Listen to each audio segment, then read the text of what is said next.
오늘 성경 말씀은 느헤미야 13장입니다. 4절부터 22절까지 읽겠습니다. 느헤미야 13장 4절부터 22절까지 한 절씩 교독하겠습니다. 이전에 우리 하나님의 전에 방을 맡은 제사장 엘리야십이 도비야와 연락이 있었으므로 도비야를 위하여 한 큰 방을 만들었으니 그 방은 원래 소재물과 유향과 그릇과 또 레위 사람들과 노래하는 자들과 문지기들에게 11조로 주는 곡물과 새 포도주와 기름과 또 제사장들에게 주는 거제물을 두는 곳이라. 그 때에는 내가 예루살렘이 있지 아니하였느니라. 바벨론 왕 아닥사스다 32년에 내가 왕에게 나아갔다가 며칠 후에 왕에게 말미를 청하고 예루살렘에 이르러서야 엘리야십이 도비야를 위하여 하나님의 전 뜰에 방을 만든 악한 일을 안지라.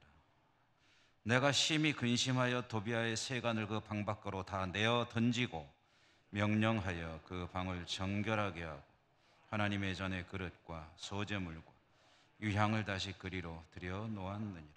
내가 또 알아본즉 레위 사람들이 받을 몫을 주지 아니하였으므로 그 직무를 행하는 레위 사람들과 노래하는 자들이 각각 자기 밭으로 도망하였기로 내가 모든 민장들을 꾸짖어 이르기를 하나님의 전이 어찌하여 버린 바 되었느냐 하고 그 레위 사람을 불러 모아 다시 제 자리에 세웠더니 이에 온 유다가 곡식과 새 포도주와 기름의 11조를 가져다가 곳간에 드림으로 내가 제사장 셀레미야와 서기관 사독과 레위 사람 부다야를 창고지기로 삼고 마따냐의 손자 삭골의 아들 하난을 버금으로 삼았나니 이는 그들이 충직한 자로 인정됨이라.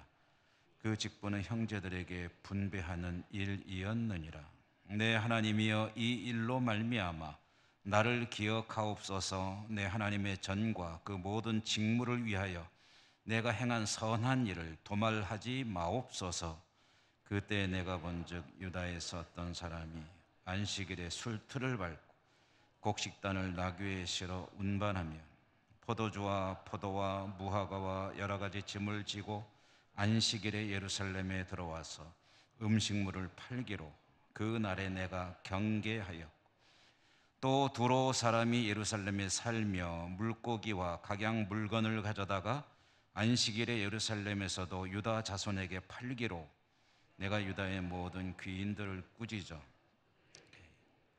너희가 어찌 이 악을 행하여 안식일을 너희 조상들이 이같이 행하지 아니하였느냐. 그래서 우리 하나님이 이 모든 재앙을 우리와 이 성읍에 내리신 것이 아니냐. 그럼에도 불구하고 너희가 안식일을 범하여 진노가 이스라엘에게 더욱 심하게 임하도록 하는도다 하고 안식일 전 예루살렘 성문이 어두워갈 때 내가 성문을 닫고 안식일이 지나기 전에는 열지 말라 하고 나를 따르는 종자 몇을 성문마다 세워 안식일에는 아무 짐도 들어오지 못하게 했으므로 장사꾼들과 각양 물건 파는 자들이 한두 번 예루살렘 성 밖에서 자므로 내가 그들에게 경계하여 이르기를 너희가 어찌하여 성 밑에서 자느냐. 다시 이같이 하면 내가 잡으리라 하였더니 그 후부터는 안식일에 그들이 다시 오지 아니하였느니라. 내가 또 레위 사람들에게 몸을 정결하게 하고 와서 성문을 지켜서 안식일을 거룩하게 하라 하였느니라. 내 하나님이여 나를 위하여 이 일도 기억하시옵고 주의 크신 은혜대로 나를 아끼시옵소서. 아멘. 오늘도 말씀의 은혜가 여러분 가운데 함께 하시기를 기원합니다. 수요일에 우리가 느헤미야를 쭉 읽어오고 있고요. 오늘로 이제 느헤미야는 다 읽게 되겠습니다. 뒷부분 조금 남겨놓았는데 읽지는 않았지만 그 내용까지 잠시 말씀을 드리면서 느헤미야를 오늘로 이제 읽게 되겠는데요. 느헤미야라는 인물, 조국인 유다 왕국의 심장이라고 할 수 있는 예루살렘, 예루살렘 성이 파괴가 되어서 이제 도시로서의 기능을 전혀 못했죠. 그런데 그 소식을 들은 느헤미야가 이제 조국으로 예루살렘으로 돌아와서 성을, 도시를 재건하고, 그리고 이제 그 역사를 다 마친 뒤에 일단 페르시아로, 자기 현재 사는 곳은 페르시아죠. 그래서 페르시아로 돌아갔습니다. 그랬다가 다시 이제 왕에게 청혼을 해서 예루살렘으로 돌아온 이후의 이야기가 오늘 우리가 읽은 말씀입니다. 느헤미야가 예루살렘 성 재건 공사, 복구 공사를 다 마치고 페르시아로 돌아갔을 때 예루살렘 성 사람들은 느헤미야가 또 다시 오겠느냐라고 생각했던 것으로 보입니다. 느헤미야가 돌아와서 보니까 참 기가 막힌 일들이 또 벌어지고 있는 거죠. 아마 느헤미야가 예루살렘에 남아 있었더라면 있을 수 없었을 일들이 잠시 자리를 비웠다가 돌아와 보니까 이제 또 여러 가지 문제들이 일어나고 있는 겁니다. 오늘 우리가 읽은 말씀은 그런 여러 가지 문제들, 모순들, 오류들을 바로잡고 개혁하는 이야기로 이제 느헤미야 이야기는 종결을 짓게 되는데요. 오늘 우리가 읽은 말씀에 처음 나오는 주제, 그 이야기는 뭐냐면 성전을 정화한 이야기입니다. 성전을 정화했다는 얘기는 성전이 오염됐다는 이야기죠. 무슨 일이 있었느냐 하면 느헤미야가 페르시아, 성경에서는 보통 바사라고 나오죠. 페르시아로 돌아갔다가 다시 왕에게 청혼을 하고 예루살렘으로 돌아와 보니까 성전에서 한 사람이 살림을 차리고 살고 있는 거예요. 근데 그 사람이 누구냐면은 도비야라는 사람이었습니다. 도비야라는 인물을 여러분 기억하실지 모르겠는데 에스라, 느헤미야를 읽으면은 이 도비야 이야기가 여러 차례 반복해서 나오죠. 산발랏, 발음이 좀 어렵습니다. 산발랏과 함께 유다 백성들의 성전을 재건하는 일이니 이런 것들을 계속해서 성벽을 복구하는 일들을 방해했던 인물이 바로 이제 산발랏과 도비야인데 바로 그 도비야입니다. 그는 유다 백성들에게는 원수와 같은 인물이었죠. 그런데 그 원수인 도비야가 성전에서 방을 하나 제공받아 가지고 거기에다가 살림을 차리고 살고 있는 거예요. 그러니까 느헤미야가 돌아와서 보니까 그런 일이 벌어지고 있다는 얘기는 그동안에 사람들이 그걸 용인하고 참고 있었다는 거죠.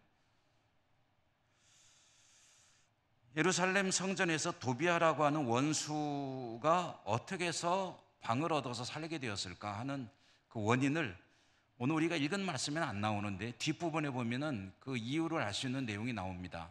우리가 읽지 않은 부분에 나오는 내용인데요. 무슨 얘기냐면 28절 이하에 보니까 이 당시에 대제사장이 엘리야삽이라는 인물인데 이 엘리야삽이 산발랏이라고 하는 인물하고 사돈을 맺었다는 거예요. 그러니까 이 산발랏과 도비야는 같이 이제 짝을 지어서 항상 언급되는 사람들인데 그 중에 한 사람인 산발랏이 느헤미야가 돌아와 보니까 대제사장 엘리야삽과 사돈을 맺고 있더라. 그런데 이 산발랏과 단짝인 도비야가 성전에서 방을 하나 얻어가지고 거기서 살고 있더라.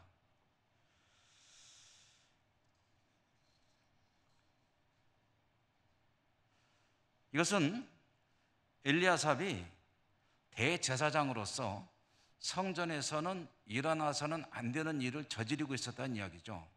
여러분, 이거 뭐 제가 제사장은 아니지만 어쨌든 좀 비교를 위해서 제가 여기 이 예배당에다가 직권을 최대한 남용해 가지고 이 우리 교회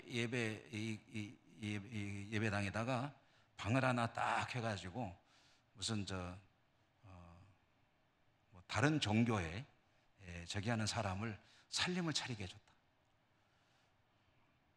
그렇게 말하면 좀 약하네요.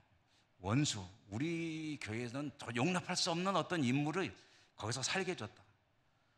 그런데 뭐 다른 이유가 아니고 그 사람에게 전도를 해서 구원받게 하는 그런 인도가 아니라 나하고 뭐 관계가 있는 인물. 그래서 그렇게 해줬다. 그러면은 여러분 어떻게 하실랍니까? 그 사람하고 저 같이 쫓아내겠죠. 근데 엘리야삽이 그렇게 하는데 아무도 말하자면은 대제사장이니까 도전을 못 하고 있는 거죠. 느헤미야가 돌아와 보니까 이 도비야가 성전에서 방을 차지하고 있는데 그 방이 또 어떤 방이냐고 보니까 하나님께 올려드릴 제물들을 보관하는 방이고, 그 제사장 비롯한 하나님께 전적으로 헌신하는 사람들에게 제공될 생활 자원들, 그런 것들을 모아놓는, 말하자면은 아주 귀한 것들을 모아놓는 그런 보관하는 방인데, 그걸 말하자면 그런 용도로 쓰지 않고 도비야라고 하는 이 원수 같은 인물에게 그 방을 쓰도록 해줬는데, 그 원인이 뭐냐니까 순전히 자기 개인적인 인척관계로 그런 일을 저지르고 있더라. 이 도비야라고 하는 사람이 혈통이 무슨 어느 민족이냐면 암몬 사람입니다. 암몬. 그런데 하나님의 율법에 의하면 암몬 사람은 이스라엘 백성의 공동체로 들어올 수가 없게 되어 있습니다. 하나님이 막아 놓으셨어요. 이 원수, 이스라엘 민족의 원수이니 이 사람들은 이스라엘 총회에 들어오지 못하리라 라고 딱 선을 그어 놓은 두 민족 중에 하나가 바로 이 암몬입니다. 근데 암몬 사람인 도비야가 행하는 행실도 이스라엘에게는 원수 같은 인물인데, 느헤미야가 자기 임무를 다 마치고 돌아갔다가 다시 와보니까 이 다른 곳도 아닌 예루살렘 성밖에 어떤 집도 아니고 예루살렘 성내에 있는 가정집도 아니고 성전에 방을 하나 거기서 자리를 잡고 살고 있다는 것은 한마디로 말해서 기가 막힌 일이죠.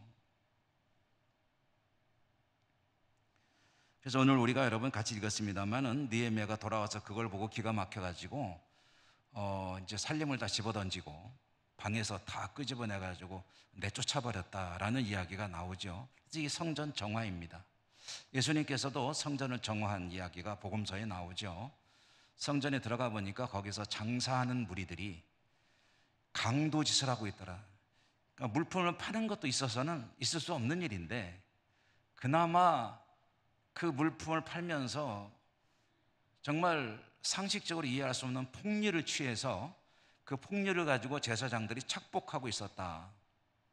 그러니 그 예수님께서 그 채찍을 휘두르시면서 그 장사하는 무리들을 다 내쫓아버리는 이야기, 그게 성전 정화 아닙니까? 느헤미야가 이제 성전을 정화한 이야기, 그렇게 한 가지 이야기가 이제 전해지고 있고요. 이 느헤미야의 개혁 이야기입니다. 그 다음에 이제 나오는 이야기는 10절 이하에 보니까 레위인들에 대한 대우, 다른 말로 하면은 이제 생활 대책을 이제 지원해주는 이야기입니다. 레위인들이 제사장이 나오는 그런 부족이죠. 하나님께 헌신된 사람들입니다. 하나님께 온전히 자신의 삶을 드리며 살도록 정해져 있기 때문에 이 사람들에게 뭐가 없냐면은 자기 직장 일터가 없습니다. 모든 부족들에게, 이스라엘 12부족 중에 레위 부족을 제외한 나머지 부족들에게는 전부 다 하나님께서 땅을 나눠줬습니다. 그거는 농사지어 먹고 살라는 거죠. 그런데 레위 부족에게는 땅을 안 줬습니다. 그에게는 농사 짓지 말라는 거죠. 그럼 뭐 먹고 살죠? 레위 부족은 이슬만 먹고 사나요? 그거 아니죠. 레위 부족은 어떻게 사냐면, 그럼 나머지 형제들이 자기들이 열심히 일해서 얻은 소득의 10분의 1을 내놓으라는 거예요, 성전에다가. 그러면 성전을 섬기는 일을 위해서 구별된 이 사람들은 그 11조를 모아가지고 그걸로 생활할 수 있도록 지급하게 되어 있습니다. 그러니까 생활 대책을 세워주시는 거죠, 하나님이. 하나님의 일을 위해서 다른 일은 하지 말고 거룩하게 구별되어 준비하고 있다가 자기 차례가 되면 자기 순번이 되면 성전에 와서 성전을 최선을 다해 섬기는 그런 사람들로 택함 받은 레위 부족. 근데 느헤미야가 돌아와서 보니까 뭐 장부조사를 하다가 봤는지 어쩌다 봤는지 어쨌든 보니까 그 레위인들에게 지급되어야 될 생활비가 지급이 안 되고 있는 거예요.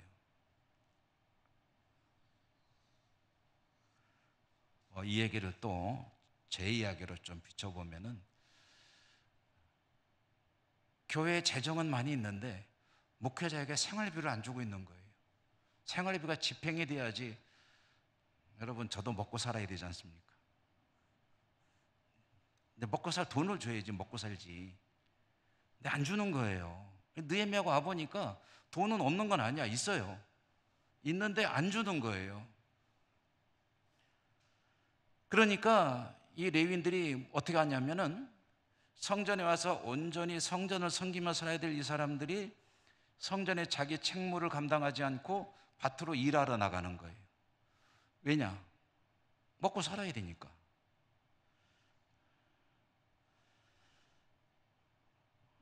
우리나라에서도 현재 뭐 교회들도 그런 교회들이 가끔 있죠. 특별히 농촌 지역 교회들이 참 어려운 시기를 보내고 있는데요. 인구는 줄어들고 젊은이들은 다 도시로 몰려가고 어른들 몇 분 남아서 고향 교회를 지키고 있는데 어른들은 한 분 한 분 돌아가시고, 그래서 이제 70대, 80대, 어떤 어른들은 90대가 돼서도 교회에 나와서 예배를 드리면서 고향 교회를 그야말로 생명이 다할 때까지 지키고 있는데, 이제 그나마 그 어른들도 돌아가시면은, 그러면은 교회는 누가 지키나 하는 것. 그리고 이제 어른들이 사실 헌금할 능력이 부족하잖아요. 그러니까 참 힘에 부치게 헌금을 해도 재정이 열악하죠. 그러니까 교회가 목회자의 생활비를 책임을 못 지는 거예요. 그런데 이런 경우는 이제 능력이 안 되니까 할 수 없어서 못 하는 거고, 지금 여기 이 이야기는 있는데 쌓아놓고 안 주는 거예요. 그래서 오늘날 지금 우리 총회에서도 논의되고 있는 중요한 주제 중에 하나가 뭐냐면, 목회자의 이중직이라는 것입니다. 이중직이니까 두 가지 일을 한다는 거죠. 그러니까 목회도 하지만 자기가 자기 생활을 위해서 다른 일도 할 수 있도록 허락을 해주고, 그러니까 공식화시키는 거죠. 사실 그렇게 하시는 분들이 있습니다. 있는데 그거는 공적인 건 아니에요. 목회자는 목회에 전념해야 돼요. 아직은. 그런데 이제는 목회자들도 여건이 도저히 안 되는 그런 교회라면 나가서 뭐 자기 직업을 가지고 일을 하시도록 하자라는 그 논의가 지금 활발하게 진행이 되고 있습니다. 제가 미국 교회를 한번 탐방한 적이 있는데, 미국에 가서 교회들을 쭉 둘러보다가 한인교회들도 가봤죠. 한인교회를 가보니까 미국에 있는, 그 당시에는 그랬어요. 요즘은 어떤지 모르겠습니다. 벌써 한 20여 년 된 이야기니까. 미국에 있는 교회들은 대부분이 아주 형편이 열악한 교회들이고, 그 목회자의 생활비를 감당을 할 수가 없어요. 교회가 헌금만으로. 예배당도 자기 예배당이 아니라 미국 교회 예배당 한쪽을 빌려서 예배를 드리기도 하고 그런 식으로 하니까, 그래서 이제 생활을 책임지지 못하니까 목회자들이 뭐 일을 합니다. 주중에는 뭐 택시 운전도 하고 청소 보러 가서 일도 하고, 뭐 몸으로 때워야 되니까 뭐 기술이 있겠습니까? 가서 이렇게 일을 하고 주일날은 이제 와서 목회를 하고, 또 어떤 분들은 아예 교회를 맡아서 하는 것이 아니라 자기 일이 주 일인데, 목사예요. 목사니까 가서 이제 자기 생활을 위해서 생활인으로 살다가 주일날이 되면 이제 좀 맞는 분들 모아가지고 자기 집에서 예배를 드리고, 이제 그 일종의 가정교회죠. 가정교회로 운영되는 그런 곳도 제가 잠시 가보기도 했고 했는데요. 어쨌든 이와 같이 이 목회자에게도 필요한 재원이 필요하고 돈이 필요한 거죠. 그래야 살 수가 있는데 느헤미야가 돌아와 보니까 안 주는 거예요. 그러니까 레위인들이 일하러 다니다 보니까 어떻게 되겠습니까? 성전을 섬겨야 될 사람들이 밖에 나가서 일하고 있으니 성전을 섬기는 일이 자꾸 펑크가 나는 거죠. 제대로 돌아갈 리가 없죠.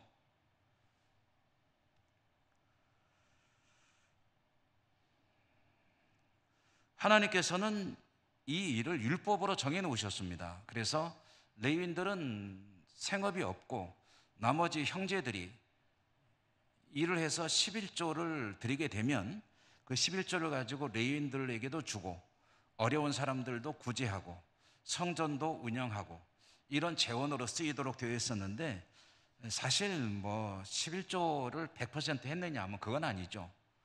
하는 사람의 비율이 얼마나 됐는지 지금 조사할 수는 없지만 성경 전체 흐름을 놓고 보면은 여러분, 다른 율법도 잘 안 지키는데 11조 하라는 율법 잘 지켰을까요?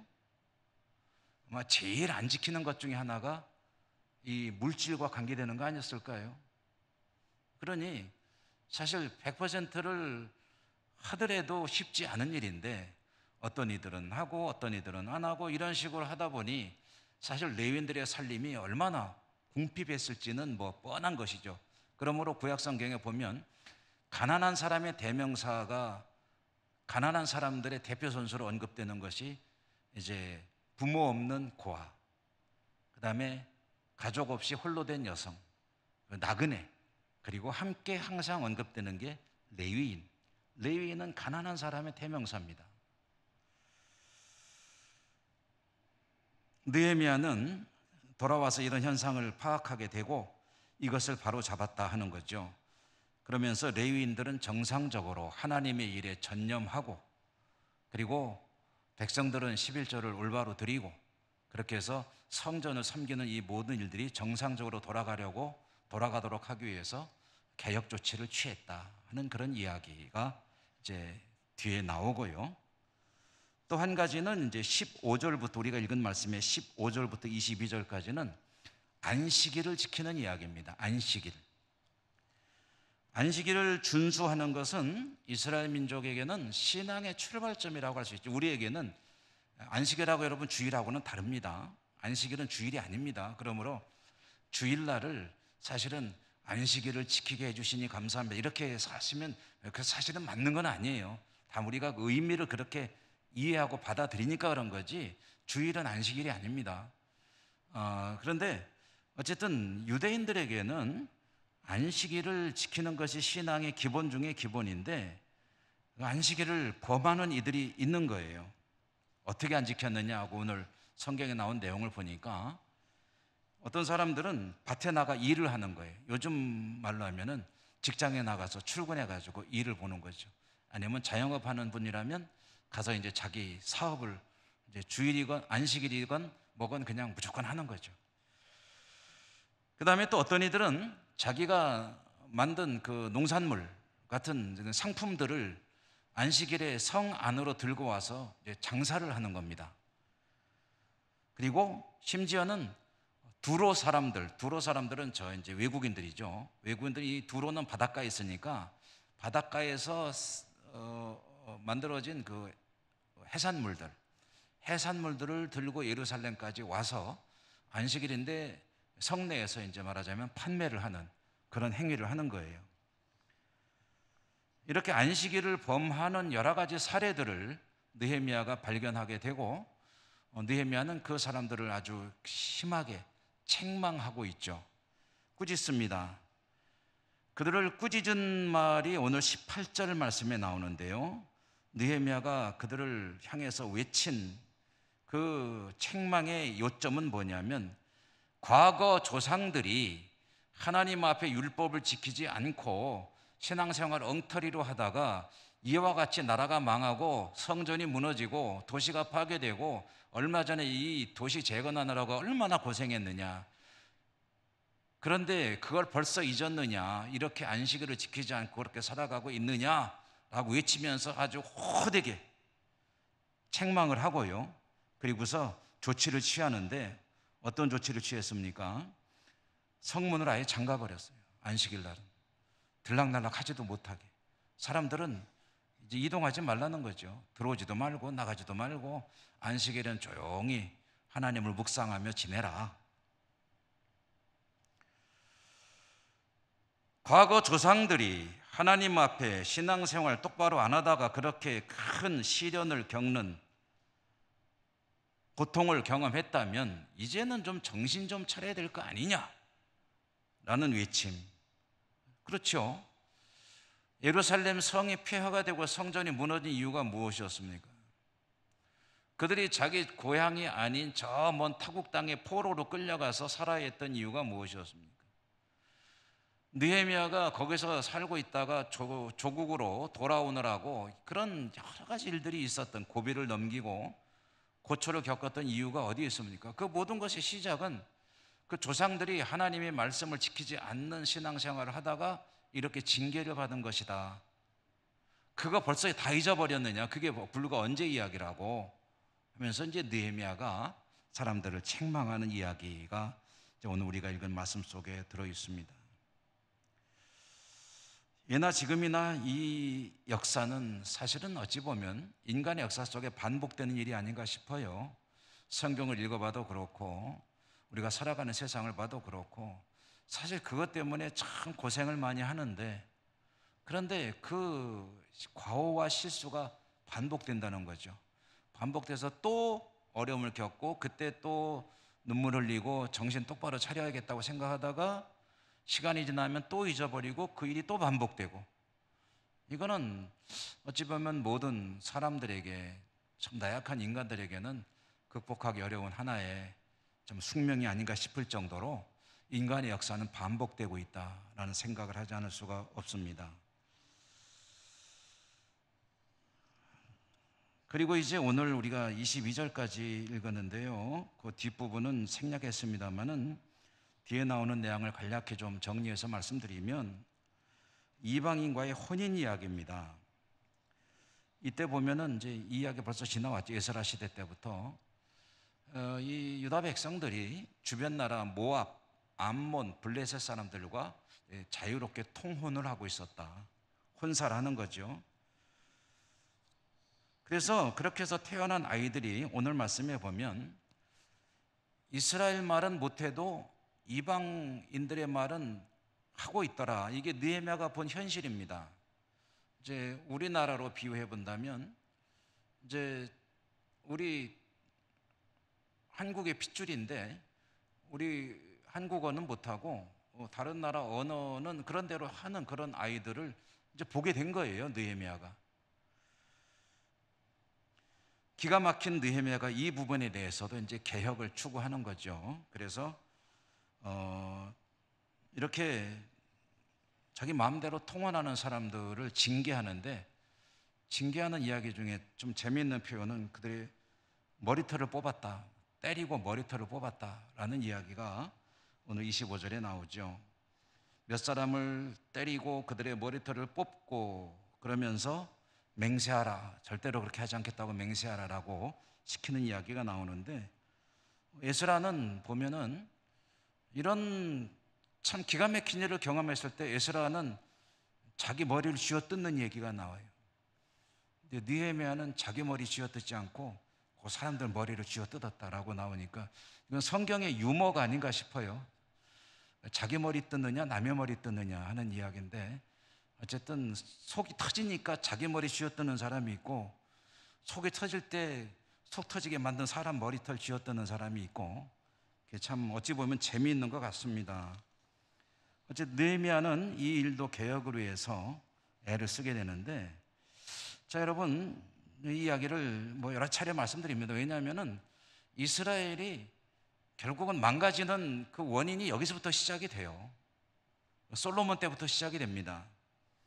오늘 우리가 읽은 말씀의 뒷부분에 보면은 솔로몬 이야기가 나오거든요. 26절 이후에 솔로몬이 이 죄를 지어가지고 이렇게 된 거 아니냐 라고 하는데, 솔로몬이 무슨 죄를 지었느냐 하면은 이방 여성들과 결혼한 것이 죄라는 거예요.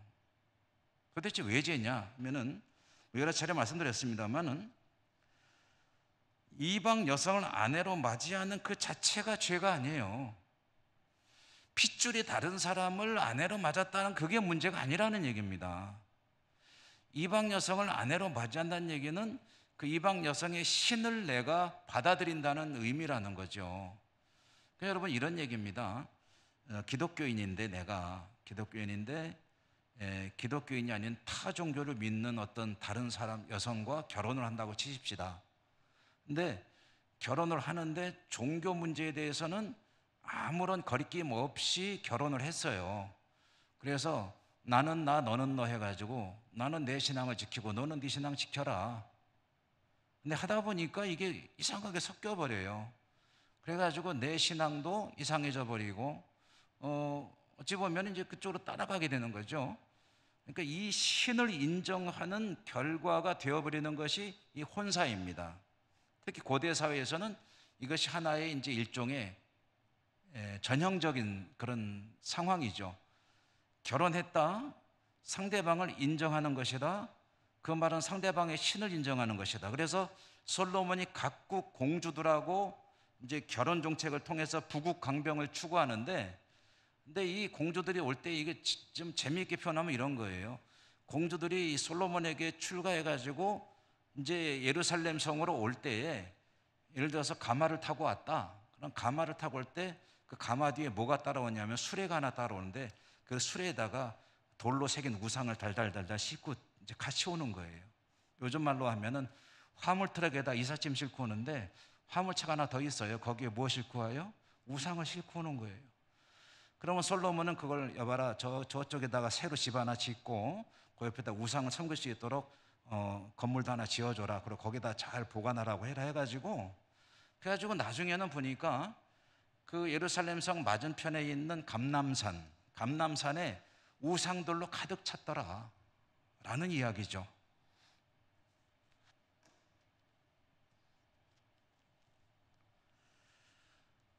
근데 솔로몬이 그 부국강병을 추구한다는 명분하에서 각국 공주들과 결혼한 것이 왜 죄냐 하면은 그렇게 타국의 우상들을 데려온 것이 근본적인 죄인데 솔로몬은 최소한도 그러면 안 되는 사람 아니냐. 왜냐하면 간증이 있는 사람이거든요. 믿음의 사람입니다. 여러분, 솔로몬이 왕이 되잖아요. 근데 왕이 되는데 솔로몬은 왕이 될 그 왕의 계승 서열이나 순위가 아주 까마득한 왕자죠. 까마득한 왕자입니다. 기라성 같은 형들이 위에 잔뜩 있어요.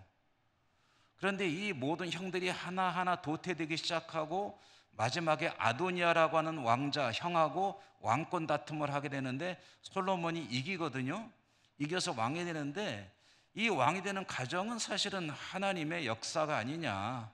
그래서 솔로몬이 왕이 된 뒤에 이제 하나님께 나가서 제사를 드리는데 그 제사를 어마어마하게 드렸죠. 1000번제 1000마리의 제물을 하나님께 드리면서 제사를 드린 것은 내가 아무리 생각해도 왕이 될 순번이 아닌 거예요.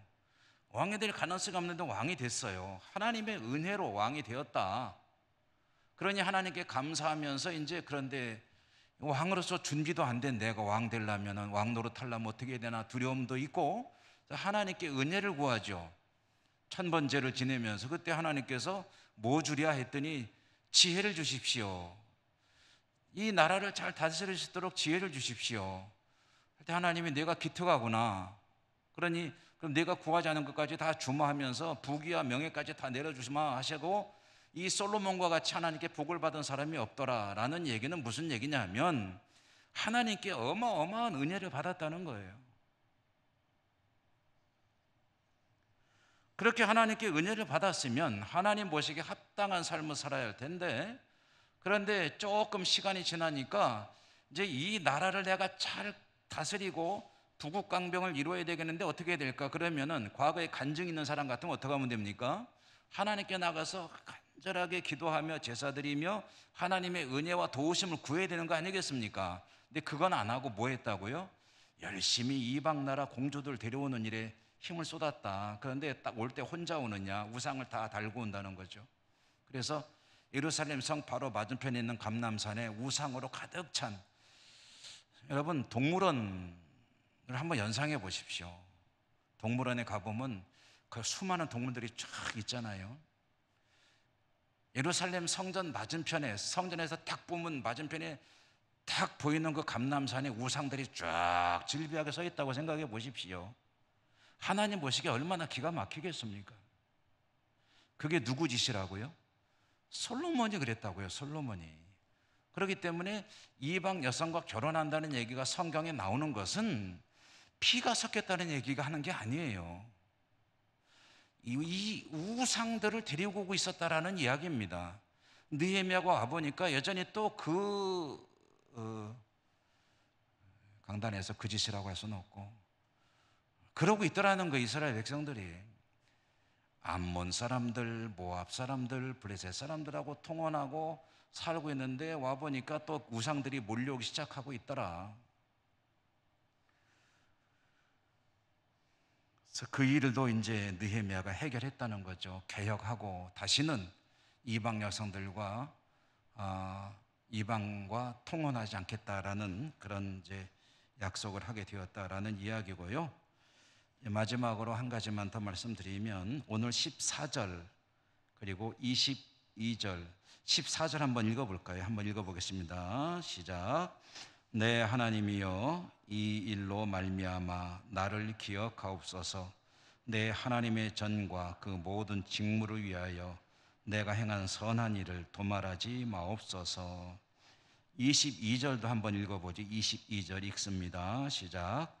내가 또 레위 사람들에게 몸을 정결하게 하고 와서 성문을 지켜서 안식일을 거룩하게 하라 하였느니라. 내 하나님이여 나를 위하여 이 일도 기억하시옵고 주의 크신 은혜대로 나를 아끼시옵소서. 한 군데 더 볼게요. 31절입니다. 우리가 읽지 않은 부분인데 느헤미야의 가장 마지막 절이죠. 31절 함께 읽습니다. 시작. 또 정한 기한에 나무와 처음 익은 것을 드리게 하였사오니 내 하나님이여 나를 기억하사 복을 주옵소서. 아멘. 느헤미야가요 이렇게 하나님 일을 하면서 이렇게 일을 할 때마다 뭐라고 그러냐면 하나님 내가 한 거 잊어버리면 안 돼요. 꼭 기억해 주세요. 그리고 나에게 복을 내려주세요 라고 기도하는 내용입니다. 이게 어떻게 보면은 아이고 주의 일을 하면은 겸손히 그냥 하면 되지 뭐 잊지 말라고 잊으면 안 돼요. 도장 찍듯이 그러고 복 주셔야 돼요. 하나님 잊으면 안 돼요 라고 무슨 청구서 내밀듯이 이런 얘기를 하냐. 느헤미야쯤 되는 사람이 하는 생각을 할 수가 있는데요. 느헤미야가 아니라 느헤미야 할아버지라도 하나님 앞에서는 연약한 인간에 불과합니다. 근본적으로 주의 일에 헌신되고 충성하고 아무리 엄청난 그런 희생을 하며 살아가는 사람이라 할지라도 가지고 있는 마음은 다 똑같습니다. 뭐지? 하나님께 인정받고 싶은 거죠. 복받고 싶은 거죠. 하나님께 헌신했으면 하나님이 머리 쓰다듬어 주시기를 바라는 거죠. 하나님이 알아주건 말건 나는 하나님께 내 인생을 드리리다. 그거 좋은 믿음 사실하고 하긴 좀 그렇습니다. 근본적으로 하나님께 복받기를 원하는 마음으로 나가서 하나님께 충성하고 헌신할 때 지속적으로 할 수 있고 그리고 온전히 헌신할 수 있는 것이죠. 잊지 마십시오. 우리도 이렇게 기도해야 돼요. 하나님, 제가 이렇게 하나님께 헌신하고 있습니다. 믿음으로 살려고 애씁니다. 하나님께 기도하고 있습니다. 예배 생활하고 있습니다.